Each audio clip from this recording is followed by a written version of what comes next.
EOS in particular is really good at helping entrepreneurial companies, smaller companies, kind of like just break through a lot of the barriers and like ceilings that you run into as you're growing a business. What's going on, everyone? Thanks for tuning in. Thanks for joining us on the show. If you listen often, I really appreciate it. Today, I have a friend in the industry here. We got Brendan Chard on the show. He owns the Modern Firm, and they do a lot of the same things that we do here at Array Digital, helping law firms with their websites, their marketing. But we also are a little bit different. But we're here to share today together, just talking shop, talking, running our agencies and the ins and outs of those things, but as it applies to running a law firm as well, and how I think it's very similar in the things that we have to do to be successful and run a good agency and have a good company and all those good things. So, but Brendan, first I'll let you have a chance to introduce yourself, but welcome to the show. Yeah, thanks. Thanks, Kevin. Thanks for having me here again. Yes, as I said, I'm Brendan. I own the Modern Firm, and we've been in business for 23 years now, I think. And we work, like I said, do a lot of the same things, branding, websites, content, digital marketing for law firms. But we focus exclusively on solo and small firms. So that's sort of a differentiator with us, is love working with smaller firms. So, but yeah, it's been fun to have our friendship grow and talk shop, and look forward to this. Yeah. Brendan's just been a gentleman, and well, we help some smaller firms. Our ideal clients, larger firms and more competitive markets. More established, and 4 or 5 plus attorneys and up. And Brendan doesn't focus on that, so it's a great little partnership. And he's sent us some good referrals, and I appreciate that. He also sent me some awesome coffee from Ann Arbor. And man, that's some good stuff. I appreciate you sending that over. Yeah. Once I heard what you were drinking, I had to send it over. And so Brendan's been on the show probably almost a year ago. We talked shop a little bit too, but I think it's great to, for law firm owners listening, you've been through many agencies. You've probably worked with a handful if you've been around a while. You might have had in-house people. You've probably seen it all. And I just think, it's just natural. Law firms going to kind of go through their different phases, and hopefully you find a good partner, someone that can help you with this kind of work. If you're starting out, me or Brendan 100% will share anything openly about what you should do, what you need to do, what's the most effective and efficient with the budget you might have at the time. So I would encourage, reach out to any one of us. We're going to point you in the right direction. And that's what we're all about. And that's why we're sharing it together, where most competitors wouldn't want to get on the same show together and promote one another whatsoever. Anyway, but today we're going to be talking about a couple different things as it relates to us running our agencies. I'm 20 years in owning my own agency, and 23, Brendan, right? So we're kind of right there, seeing a lot of the same stuff. And just want to kind of share like our perspective on things, and running a good agency, which again is very applicable to a law firm. And I learn a lot from my law firm owners and another podcast guest as well, like what they're doing to grow their firms, whether it's process or culture or sales, marketing, whatever. I can pick up a lot of what they're doing and apply it to my business as well. But Brendan, he is, we're gonna kind of touch on core values. We're gonna talk about scorecard tracking, KPIs, but then also being on a system or having a system in place. And I'll let Brendan kick off. Maybe we'll talk about that first. But you're on EOS. Yeah, sure. Yeah. Yep. Yeah. We run the business on EOS. A little over a year into it right now. So really over the hump of a lot of the process of getting that stuff implemented. For those that don't know, EOS is it's called an operating system for your business, but it's not operating in the sense that it's like software. It's more like a methodology and a way of conducting the business. And EOS in particular is really good at helping entrepreneurial companies, smaller companies, kind of like just break through a lot of the barriers and like ceilings that you run into as you're growing a business, and the things that like as you get going. Like I still work in my garage. This is my garage space. But it's the stuff that that you don't think about when you're just getting a business off the ground. And it really helps you learn from the thousands that have come before you how to tackle a lot of these things and get systems in place so that the business can scale and thrive. And so that's EOS. What you run on a system as well, Kevin? Yeah, we're like a modified EOS. That's what we like to say. So my business partner is actually in EO, Entrepreneurs Organization, and EOS stands for Entrepreneurs Operating System, which was the Vern Harnish, the book Traction reference. Yeah, Gino Wickman. Yeah, Gino Wickman. So yeah, we read all those books. Again, being an EO and been in the workshops to learn EOS and all that stuff for years. Actually, I know a lot of law firm owners that run on EOS, and guess what? They're all the most successful ones I know for the most part. So yeah, you're either bootstrapping, right? You're gonna figure out. You could read all these books and, figure out processes to put in place and how you want to do it and figure out each element of your business, admin and finance, sales, marketing, operations, or, EOS is really a system to follow and something to put in place versus trying to, again, bootstrap it all yourself. Yeah. What I thought was interesting and that I'm looking forward to get into with you is, we have a number of clients that run on a system and several that run on EOS, but many are too small or it's just with whatever the structure is of the business, it doesn't quite fit with those sorts of systems. But there are lessons that have been picked up along the way that seem universal to all businesses, even though like we're going to be cherry picking and talking about a few things that are like part of a larger system when you're sort of maybe working through that process. Still stuff that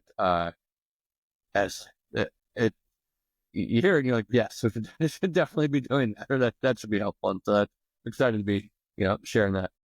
Yeah, I've read Traction a few times, and every time I read it, I'm like, there's another thing we didn't do, or we didn't have time to do or apply. And, you can go back through that stuff and just constantly find little nuggets to improve and make changes. And, that's just business right there. It's constant change and trying to make it better, right? And that's most things that you're successful at. Yeah, it's always like, what's the secret to business? A lot of things, a lot of little things done right over time and lessons learned. That's it. There's no silver bullet. So I don't know if you want to back it up. I mean, obviously, Brendan, he's like, hey, here's some things I want to talk about. So he mentioned core values, which I'm very passionate about and something that we've kind of taken to the next level here at my firm. So I can definitely sit here and talk about that all day. And then we'll get into, tracking and scorecards and things like that. I'm really interested to hear Brendan's, what he's doing there, because I think we're doing it different, but I think we can, everyone listening kind of learn the different ways that we're doing it and kind of paint a picture for what might work best for them. Yeah. Well, want to start with core values?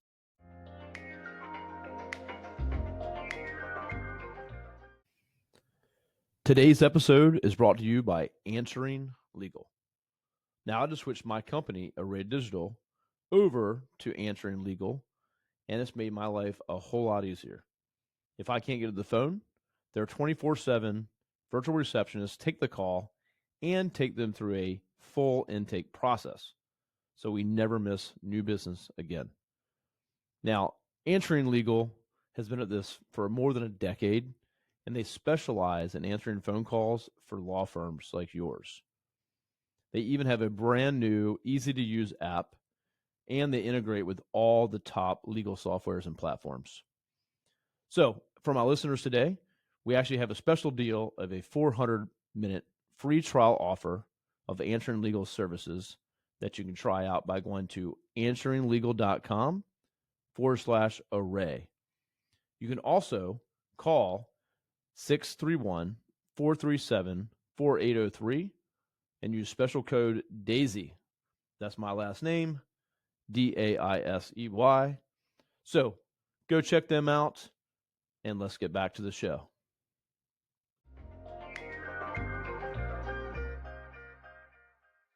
Yeah, let's start with core values. Let's kick it off. I honestly think, everything stems from that. And I used to not believe that and thought that core values were this like fluffy, kind of nice to have, kind of, not necessary. Corporate BS. Yes. Yeah, like a big corporation has core values in their conference room. Same. I felt the same way. Yeah. I can tell you with us, I'm interested to see like some of the process that you went through, and especially like talking about, as you've been taking these things to the next level. But I can tell you with us that the core values has been huge, and we operated for a couple decades without them written down. They were there, but more like they were more internalized to me, and things that people sort of like got through osmosis, by like, oh, well, this is how Brendan operates. This is how this stuff goes. By going through the process of like defining what they were, it was like it then assigned those things to the business as an entity. And so now it was no longer about like, oh, well, what's Brendan think or how she feel about that. It's this is what the company sort of stands for. And these are things that, employees, but also, clients can see that we're always measuring ourselves against. And where it was surprising for me was just in all of these, like, I don't know, intangibles. I don't even know the best way to describe it. It was just, I guess, all these little aha moments where you're like, as you're hiring people and working with folks, you might have something that's not sitting right in your gut. And you're like, something's off here with this relationship, or like how it's going with this person. And now you can just, it's one of the things we do regularly now, just, roll through the core values and be like, oh, that's what's going on. They've been given pushback on, us rolling out this new stuff. And one of our core values is that we're always evolving. And so that's why my gut feels weird is it's all, it sort of gives you that list to check against it. But then it facilitates the conversation with the person. And they might be like, oh, yeah, you're right, whatever, but you can't really surface it when you just say like, well, it feels weird in my stomach. No, it really gives you, like you said, to check by and to go through. If you go back to your core values, like you literally have them nailed and you live by them, it becomes pretty quick to run through them. And sometimes you automatically know, right? That's a core value that's clearly not, it's either being broken or they don't support it. And that's easy to make a decision from there. We hire and fire by our core values. And so that's pretty much it. So yeah, for us, you said it was a few decades. For us, it was, for me, it was probably like 8 to 9 years. And my business partner, Eric, when I met with him to form this company, he kind of had some, but they were like really loose, and they weren't even core values. They're almost like minimum requirement, like to be a human. It was, he was just trying to be like, you can't not be honest, or you can't not be certain things. And so I was like, oh, core values. Okay. He was like, yeah, we have these core values. And so, but through EO, we actually did a workshop. We were doing traction, and it was like on People Day. So they did like each quarter they hit each area of your business. People, they had the cash day, they had operations day, whatever. So People Day, they're like, okay, we got to do core values workshop. And so we did it live with 30 or 40 other business owners. And we're like, oh, nailed this one. We already have these, until they start to go, okay, read off your core values. And then everyone around the room starts going, that's kind of dumb. Like, yeah, that's obvious. Like, how do you, so they started to question our core values. And then through that exercise, we came out with some edited core values, if you will. And I would say it took about 2 to 3 years of really understanding ourselves, who we wanted to hire, and past ourselves, with the ones we just came up with, till we really locked in our core values. It probably took 2 or 3 years, and they haven't changed, for probably 5 or 6 years since we did that. Yeah. They're core. Yeah. It's a process. I would say if someone says you can't ever change your core values because you set them once, you gotta explore them. You gotta put them to the test. And honestly, I think as you evolve, they're probably not going to be the same as when you started by yourself, had them then, to where, now you have a team and you have all these things in place, and you've kind of found your way. Right. Yeah, revisit them, put them to the test. Yeah. So, you hit a lot of good points there too. And especially, it's not only with, sort of hiring, firing, promoting, sort of based around them. Beyond the hiring point, that's been an interesting one to have those handy and to introduce those right away into the hiring process, even in our job descriptions, so that folks can self-select and just know right out of the gate, what we stand for. And that's helped to led to better candidates, less filtering that we have to do. And again, sparked some really nice conversations as our teams continue to grow. So.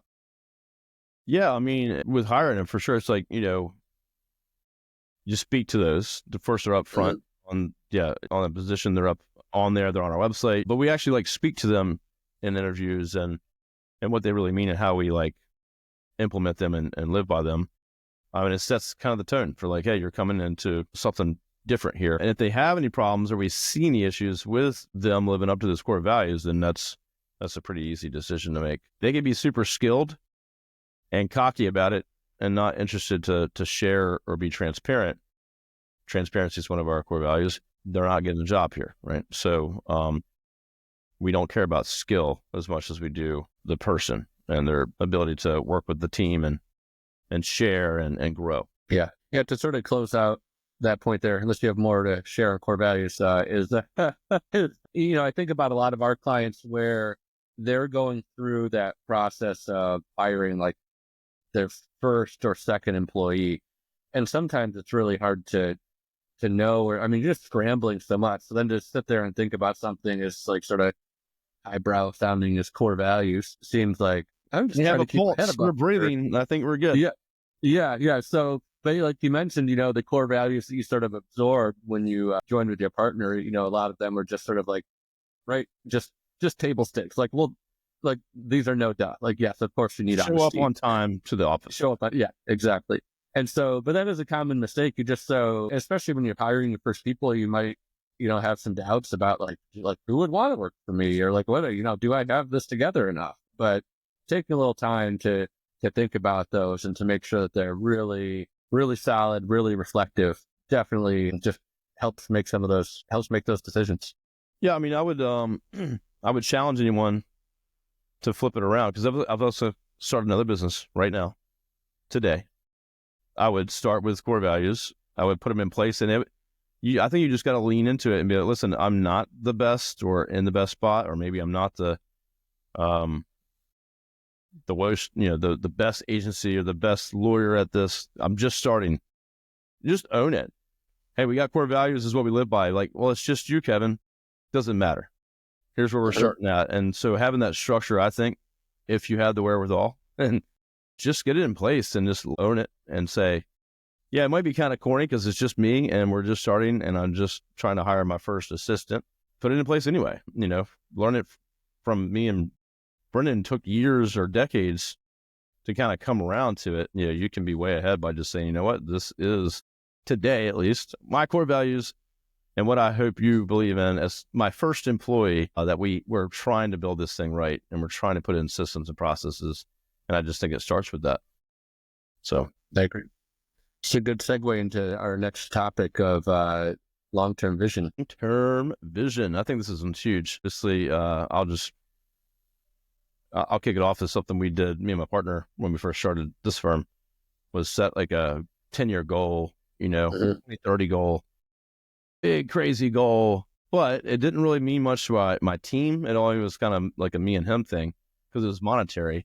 Just because that's, as business owners, the only thing we could measure at the time. But we're going to do 100 million in revenue by 2030. Wow, that's crazy. And we had a podcast that was called Journey to 100 Million, and we did all this stuff. Long story short, we kind of set this big vision, but it wasn't really much meat there to it, or how are we going to do it, or for any of my employees to understand it at all. And so it was almost too glorious of a vision. And so then we kind of learned through talking to people, we need to make this something they can see themselves in, and something that, they can aspire to be and know that they have opportunity here. They have their own goals. And so we've worked really hard over the years to kind of we do have big vision here. We do have goals and plans that our folks can fit in to and we understand their goals and plans so we can help them achieve their things. But we know if we kept growing and improving, that they see that they have a long-term future with our agency, and that was important to us. Yeah. I'm curious, as you revised your long-term vision, did you switch from like a quantitative goal to more of a qualitative one, or is it still like a numerically focused? Me and my partner kind of still hold on to that that quantitative, but no, I mean, really now we switched to more quality. So it's, we're trying to accomplish a certain level of quality here of product performance for our clients. And we also had to kind of tie it to our clients' clients. So we work with a lot of, we only work with law firms. So we kind of had to also pull it to be like, okay, who are we really impacting here other than our team and their families is the clients, which have in some form of legal situation or accident or injury, like who are we really helping by helping a law firm grow? So we kind of had to go full circle with, why would my team care if we help a rich lawyer become richer? And so that's the wrong way to think about it. And of course, now that I know so many lawyers and how awesome they are and good people they are and how much they help people. So we kind of had to step back a ways and kind of reformat the whole thing. Yeah. Yeah. Interesting. Yeah. Same with us. We really wrestled with sort of that battle between like, quantitative or qualitative. Quantitative is nice. And it's just like, oh, it's measurable. It's the thing to go after. I had always found in the past that when the goal was more number focused, that sometimes puts you in awkward situations of maybe compromising on some of your core values or making a stretch for something that, like, okay, it's getting me towards that goal, but it's like, it's sort of eroding things in other areas. And, everybody's been there. So, whatever it is, you take on the client that you're like, have a weird feeling about, or you're like, and then, bites you in the butt, so these are all, things that all business owners struggle with. We ended up going with, qualitative goal,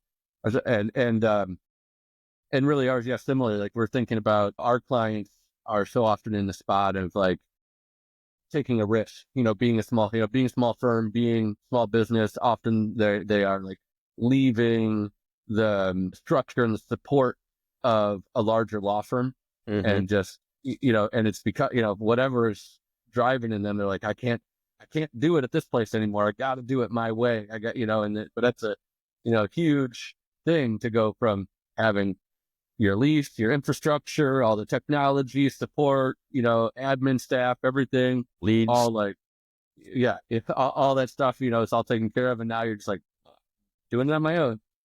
So yeah, ours, our goal speaks more to the aspirations of that lawyer, just, and we frankly want to be the agency that they aspire to use. That's, so that's sort of what harder to measure, but that's, but when you have these goals, and that, it does give you sort of that yardstick to measure all of your little decisions, all the day-to-day stuff by.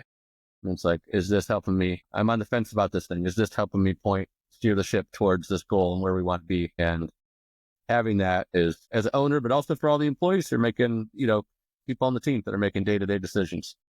100%. Yeah, 100%. I think, keeping your head on, in that and saying, hey, are we helping our clients grow so they can hire more people and serve more of their clients?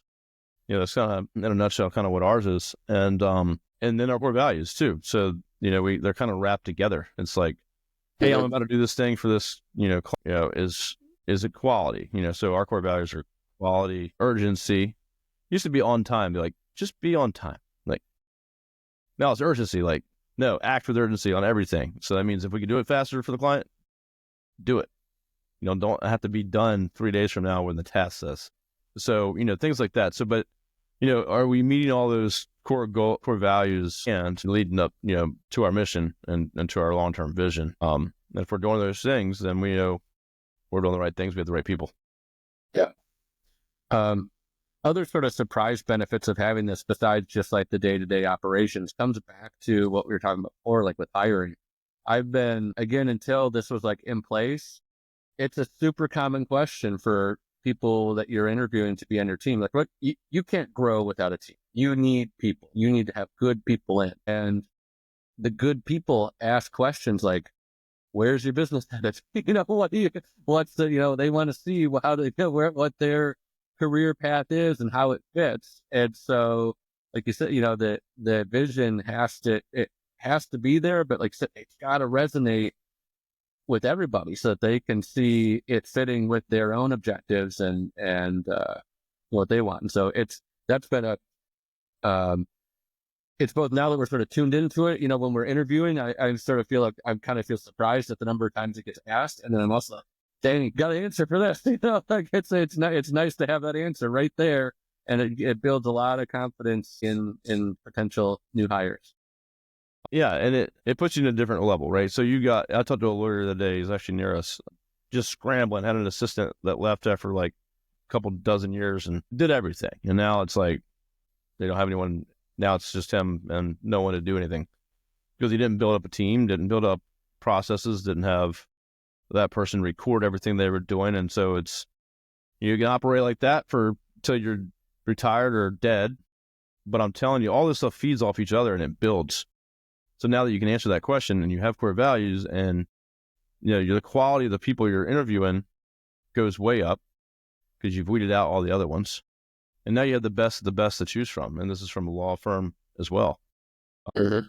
And then all of your existing team that believes in the mission, that lives up to the core values, that shines through to anyone that might be coming new to the team or they're interviewing. Like my team interviews people. I don't interview people anymore. They now want to be here even more after they interview with my team. They're like, dang, these people are freaking awesome. They're different. And so most of my new team comes from my team. Like, hey, who do you know that's like you? I got a friend that's just like me. Go find them. So it helps the whole situation out. And on the flip side of that, it's your marketing. So if you're a law firm and you have a great culture from what we're talking about, building that culture from core values and processes and a vision, it shines through to your potential client that calls in to the law firm or to our agency when they just hear someone talk or they interact with the team. The experience they have because they're in, it's just selling your services and your brand even more as well. It's just like this compounding effect in my mind. And I think it's imperative to get these things in place and start as soon as possible. Yep. Yeah, no, absolutely. Yeah. And especially and we're now, we're up to 23 people at the company. And yeah, just having those things in place, there's a lot of, it's a lot of work to keep everybody on the same page. And so just having those, having those things, then you can be regularly communicating that everybody knows about. It's it really, really, really helpful for the efficiency, for scaling and decision making. Yeah, because you can always go back to it. Hey guys, like, what do we say we do here? And you can cite a core value or the mission or vision or whatever. Like just a reminder, like, hey, this is what we're all trying to do. And if you're not, then maybe they shouldn't be here anymore. Maybe their thing has changed, and that's going to happen. No one's ever going to stay on board forever. But yeah, I just think again, to a law firm listening, like, imagine if all your team was on the same page, was on the same mission. They loved showing up. They answer the phone to a potential client versus they're just there for a paycheck and you're running around like crazy trying to run, the show, the different situation that different experience that they're going to have. Yeah. Yeah, you're right. No, it shows up in a different energy that people bring to the table. And when you're taking a call for like an injury client or someone in a situation, it's not a good day for them. So, that person has to have empathy and be on point and care, or they're not. Or same with like my firm, like one of my team is having a shitty day and a law firm has a meeting with them. That's a client of mine. Like, why should my team care? If they didn't care, then I'll probably lose a lot of clients. So it just weaves through everything. Absolutely. Now we can flip to tracking and scorecards, I guess, so, you got these things in place and you got the team rowing in the same direction. And but you still need to have things to track and data and KPIs. So I'm interested to see. I know EOS a little bit, but tell us what you're doing, like for what you call your scorecard and tracking. Yeah. So we follow the EOS guidance pretty much to the letter. So we have some values that we track at the highest level of the company. And these are the picture that gets painted is just sort of like you are on an island. You are deserted, and your only thing that's communicated to you each week is this little slip of paper which has these numbers on it. What do you need to be on that slip of paper to know that things are okay? And boys, I think we got like 8, things that just sort of give like the sort of show that things are going okay. And these are values that are sort of like real time and sort of predictive, not things on the tail end, like tracking something like a receivables. Sure, I mean, that's important to the finance side of the company, but like that's way down the road. We're into, so we're sort of interested in these things that are kind of like, could be a canary in the coal mine. Our leads dropping off. How's it going with deals being closed? How are the pace of projects going? Are we starting projects and finishing projects on time? That sort of stuff. That's all that give like a good overarching health of the company. And then within that, then it goes down to the teams and different divisions. And so they have things that they track that are more granular, that are specific to their work. But, everybody reports on a thing. And this is an area, I'm not sure how it was in your company, but this is one of the things where I think pretty common to meet some resistance, because people on the team don't understand that being responsible for like reporting the number or putting it on the scorecard does not mean that you're responsible for what the number is. You might be the person that's just the most logical to report on that number. But if it's low, it doesn't necessarily mean it's your fault. It just, you're the one reporting on it. You might have some influence on it, but you're the person that we're going to first talk to. It's like, all right, what's going on with this one? But that was the analogy I tried to give was like if you're like flying a 747, you got the pilots up there running, doing the thing. There's 1,000 sensors on that plane. That plane has a huge scorecard that shows up in the cockpit. And so you got people and you got sensors all around the plane that are reporting on data to let you know this thing is staying in the air and going in the direction it needs to go. And if there's a problem, you want that little light to beep and know it as soon as possible so that you can get ahead of it. Versus like looking for the black box on the ground. What the hell happened? So scorecards. No, I think that's awesome. And yeah, I think it's harder to implement once you've already been established and been around. So like you're into it a year. That's a lot harder than like, hey, welcome to the team. We already have this in place. Yeah. So taking your existing team and saying, hey, now we're tracking you, like, we're a big brother and we want to know everything you're doing. I think that's the other part of resistance that you'll face. Mm-hmm. And explain it in the right way, just like Brendan did. Like that analogy. It's like, listen, we're trying to accomplish our goals, guys. We want to make sure that we're healthy and stable and growing. And so, we need to have optics on the areas that, are most vulnerable and things that if we knew ahead of time, we can make adjustments. So if you just communicate it the right way, first is, hey, we're coming after you and we need to track everything you're doing. That's not going to go too well. Yeah. Yeah. It recognizes the interconnectedness of all the pieces of the business. So for instance, one of the things we might track is like development time. There's sort of like a typical range that it should take to develop a website. But if it goes out of that range, then okay, hey, we're going to, and if it goes out for a week, okay, no problem. But if you start to notice a pattern like, it's drifting higher. Well, then that's a reason to have a conversation and say, well, what's going on here? And at that point, it could be, you just know the numbers off what you were expecting. But now you're having a conversation with, at least they're probably starting off with like the right person. And it's going to surface something. It might surface, hey, I've had like a lot of stress in my family life and I just haven't been bringing my A game. That could be it. Okay, all right, we got to, work with that. That could be something. Or it could be, hey, yeah, the design team has like started sending like, things in a different way, or there's like more mistakes happening further upstream. And so I'm having to like compensate for those. And then you're like, okay, well, now I got to go talk to the design team and figure out what's happening there. And the design team might say, oh yeah, we tried new software, it wasn't working. Or they might say, well, the person who set up the project is given instructions in a different way. But you can't solve any of this stuff if you don't know there's a problem. So and law firms are no different. It's like there are definitely numbers you can track that will give you insights as to how things are going. Yeah. How fast are, your cases, going to, taking the close. You can track a lot of different data. I know Craig Goldenfarb, he's been on the show here. He's an attorney out of Florida. Craig I'm pretty sure he's on the EOS, but he's like super dialed in. He's got like TV dashboards. He's got like 107 of these scorecard like things he tracks. Like he goes over the top, but he tracks everything. And he runs a law firm. So yeah, just you find so many ways to improve things through what Brendan's doing and what we're doing is, and in our case, using design or websites. You could change a question on a questionnaire for a new client that would give the design team some information. They can start sooner or get things kicked off. Whatever you're going to find optimizations, you should be also constantly trying to optimize your process, make it more efficient, save more time, save more money. And I know with me and Brendan in our world, we're constantly having to do that because we're going up against competition and more efficiencies out there, AI. So you got to kind of look for those areas that you can improve. And if you see it taking longer or off track, then obviously that's a problem that you can identify just by talking to your team.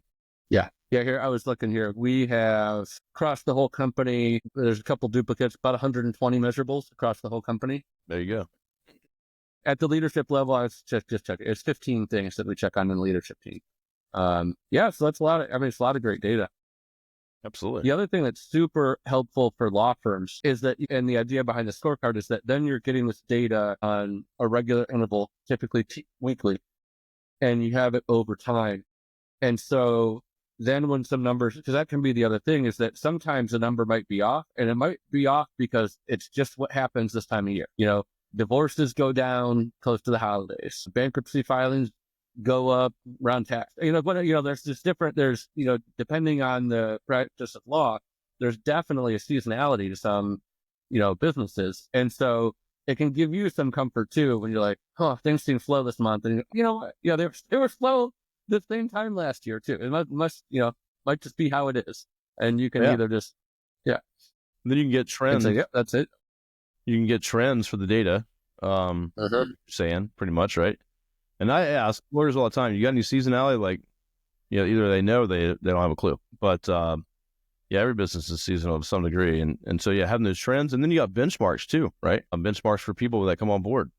Hey, the team we have has been able to stay at these levels of numbers, and now you have a good expectation of what a new hire you should expect. And so, you can start to see like high performers versus what you expect versus underperformers. So without data, you ain't having any of that stuff. And law firms can do this across the board too. But these three things, I think, when we were sort of chatting about what to talk about today. I mean, of course, as we both know, EOS, there are many, many more pieces to the system. And sort of the beauty of these systems is how it weaves them together. It's like instead of taking all these things sort of piecemeal, implementing it in a way that whether you're a new business or an existing one, that it can integrate into the way you do things in a organized and not haphazard way so that it actually like sticks. So we're kind of giving a little preview of things here. I think these are things that are, definitely universally apply. Any business could benefit from. Yeah, it's a piece of a bigger thing too. Yeah, you're right. So they all tie together, and you can learn these things and kind of pick and choose and apply here and there. But at the end of the day, do something like EOS and just get there a lot faster. Trust me, it's going to help out a lot. So you think you want to do it on your own or figure it out yourself? Yeah, it's just going to take you that much more time to get spun up and running, especially if you don't have a lot of time and you're running a small business. So yeah, good points. Well, Brendan, I love it. Thanks for sharing all these things that you're doing, and which, confidence in people working with you and our firm is, that we're we're investing in these things and we're thinking about these things and we're intentional about what we're doing. Yeah. So Yeah, absolutely. Yeah. And like you said, at the opening of the show here, like it is, you'll talk to anybody, we'll talk to anybody. I just think there's nothing to be gained or nothing but upside for just sharing and helping everybody make an educated decision and find the partner that is the right fit for them. Cause it's, yeah, they're putting, these firms are putting a lot on the line to be in business and get out there. And so you want to be with somebody that you feel is good. 100%. Yeah. Find the right partner. There's lots of reasons why I'm not a fit or you're not a fit. Hire in-house, whatever you want to do. So open to point anyone in the right direction, and Brendan is too. And I can appreciate that. So anyway, get out there, everyone. Brendan, thanks so much for sharing what you're doing to manage your firm and to grow. But take core values seriously from the beginning. That'll set the stage for these other things that if you haven't set a long-term vision, if you haven't, got a system like EOS or set processes in place, start with those core values, look at EOS, read traction, give you a great starting point to kind of understand all this and don't go it alone. You need to hire good people and get yourself out of the minutia of the day-to-day work. So. Yep. Well said, Kevin. Hey, thanks again for having me on. Yep, dude, I appreciate it. Everyone, thank you so much. Check out Brendan with The Modern Firm, Brendan Chart on LinkedIn. Is it themodernfirm.com? Is that your website? Themodernfirm.com. That'll do it. Well, check him out. If you're a small firm, needs some help, connect with him. If not, connect with me and I'll make an intro. So see you next time, everyone. Thanks for tuning in. See you soon.